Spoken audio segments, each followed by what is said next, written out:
A peculiar situation captivated China's attention. After participating in a potentially dangerous and sadomasochistic play, 6 men were found hung at separate times. The peculiarities of the case pointed to one individual who had been posting applications seeking partners prepared to meet his illogical needs. This man was the only one who could have done this. Today, we are going to investigate Zhou Youping, who is known as the karaoke straggler. Zhou Youping was the second child of 3 siblings and grew up in a very humble clay house. He was born in the small village of Shangshan in 1973 and is the second child of 3 siblings. The only things that were known about the family were that they were well-mannered and held a respectable social position. It was rumored that the father was a talented singer, and it appears that this gift was passed down to Zhou, who took an interest in singing himself. The residents of the village remembered Zhou as being gorgeous and pleasant. He was popular among the women. He was also quite intelligent, which helped him rise to the top of his class. At spite of the fact that many people anticipated that he would go into a more pretentious line of work, he decided to pursue his love and enrolled at an art school in Hunan in the year 1989.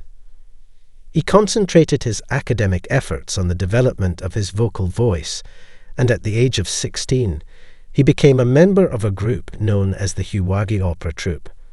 For Zhou, everything appeared to be going according to plan. Despite this, he struggled with his sexuality and eventually came to the conclusion that he was more attracted to men.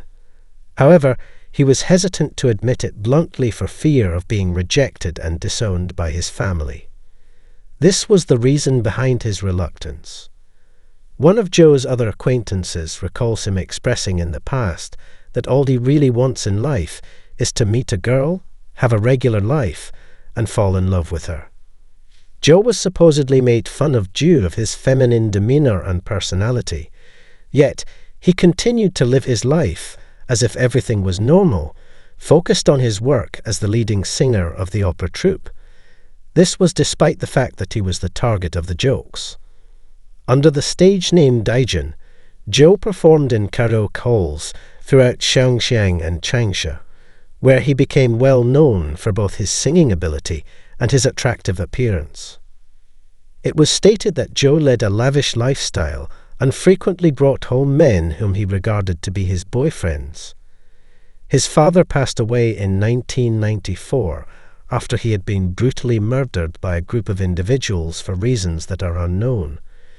The unexpected death was difficult for the entire family, and Zhou's oldest brother took it upon himself to assist the family with their financial requirements once the tragedy struck. Zhou was unable to continue his art studies due to circumstances beyond his control, so he withdrew from school and moved to Changsha with his sister. As he pursued a career as a singer in karaoke halls in Changsha, he allowed his need for money to overtake him. In June of 2006, Zhou extended an invitation to a man to spend the night in a hotel room with him. After drugging the victim and rendering him unconscious, he made off with the man's cell phone, as well as 600 yen, and ran. They saw one another by chance, and then proceeded to argue with one another. Zhou was hauled over to the Kaifu District Public Security Bureau without his will. The police conducted an examination on Zhou and searched his things, where they discovered a number of tablets that were later determined to be sedatives and hypnotics. After then, Zhou was found guilty and given a prison sentence of 3 years along with a fine of 5,000 yen. Early January 2008 saw his release from prison. Zhou gave up his singing career and faded from public view after making this decision. He rented an apartment in the Hushin Cultural Art Market neighborhood in September 2009. Around this time, Zhou was present when a guy committed suicide by hanging himself, an event that caused Zhou's perspective to shift in some way. He went to various internet forums in search of male participants to role-play with or use as slaves. In his posts, He stated that he was looking for guys between the ages of 23 and 40 who were willing to engage in erotic asphyxiation, which involves severing the oxygen supply to the brain in order to heighten feelings of sexual gratification. He made a payment offer to anybody who was interested in taking advantage of the offer. Zhou was given a large number of messages, but he decided to read only 6 of them. Thereafter, he arranged for separate meetings with each of the men to take place in a variety of hotels in Changsha. They first met on October 11, 2009, and the victim's name was Feng Yu, and he was from the province of Gansu. Zhou was Zhou's first victim. Zhou agreed to pay Feng Yu 5780 yen for the act, which Feng Yu had sought as remuneration. They made a reservation at one of Kaifu's lodging establishments. Zhou told them the rule, which said that he would cut off their air for 10 seconds before letting it back in. Feng was to be the one to start the process. Even though Feng agreed and began getting ready, Zhou found a positive HIV test result in some of Feng's things, while Feng was still making plans. Zhou felt lied to and angry, but he tried not to show it. Feng hanged himself from the ceiling with the noose around his neck. Zhou did nothing but watch. He left the room without paying attention to Feng's warnings that he was about to lose it. Feng Yu killed himself in the end by hanging himself in that room. On October 23, Zhou went to see the next victim at a guest house in Changsha. Zhou had moved on to the next victim. It is not clear what took place on that day, but the fact that the man was left hanging remains. Zhou's vicious killing spree resumed with the same method that he had been using.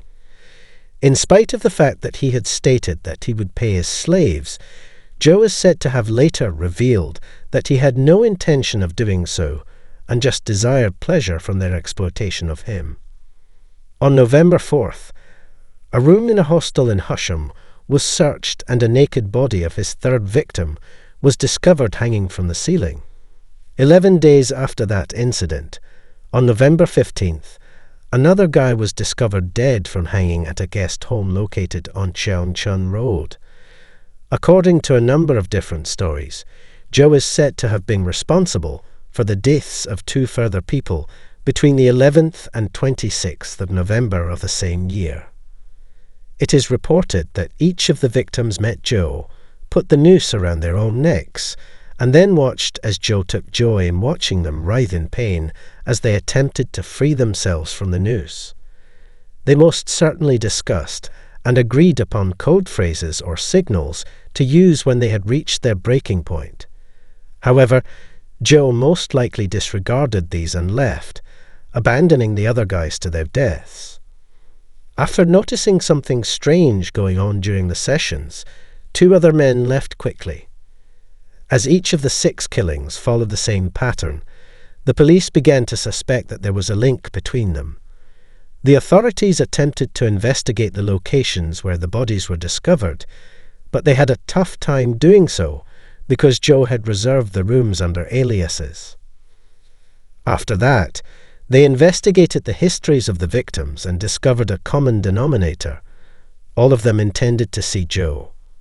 On November 28th, he was taken into custody by the police. It would appear that Zhou did not put up a struggle and instead admitted to his actions.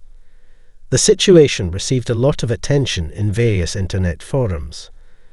After looking over his social media accounts, reporters from Changsha News found that it appeared as though he had deleted a large number of friends, leaving only 9. Zhou's one and only email address was connected to a network of gay chat rooms. During the period that he knew Zhou, one of his friends who goes by the pseudonym Yubao stated that he had observed approximately 10 different males hanging out with Zhou. Yubo said that Zhou was not the kind to partake in macho activities such as drinking alcohol, smoking cigarettes, or attending manly parties. Instead, Zhou preferred to spend his time shopping and gazing at attractive men who passed by. He remembered how Zhou lost touch with his friends and stopped hanging out with them. Zhou stopped socializing too. After a year in detention, Zhou was tried for 6 homicides and convicted. Throughout the trial, Zhou denied intending to murder the men he met. He said the victims brought their own ropes and nooses, proving they knew the risks. He called it a game gone wrong and stated he simply wanted pleasure, not victims. Despite his protests, the Changsha Intermediate People's Court sentenced Zhou to death for intentional homicide on March 29, 2011. He claimed that the victims had hanged themselves and that he had no intention of killing them. A lack of evidence prevented the Hunan High Court from convicting Zhou of 4 of the killings, but they upheld the sentence for the other 2. After that, the Hunan High Court submitted their conclusions to the Supreme People's Court for legal confirmation. Zhou's appeal failed, and the Supreme Court upheld his conviction and sentence, approving his execution on August 29, 2011. The Changsha Intermediate People's Court was ordered to execute. Zhou spent 3 years on death row before his execution on August 29, 2014. Execution details were not disclosed, although a deadly drug injection was suspected. Despite the media and most of China remembering Zhou as a disturbed man, his family will always remember him as a nice man. Zhou was a kind uncle, according to his young niece. Since thinking about her son damaged her heart, Zhou's mother wouldn't talk to reporters. The agony could only be comprehended by moms who had seen their mistreated son become a criminal and be executed. She believed Zhou was wrongfully accused and punished.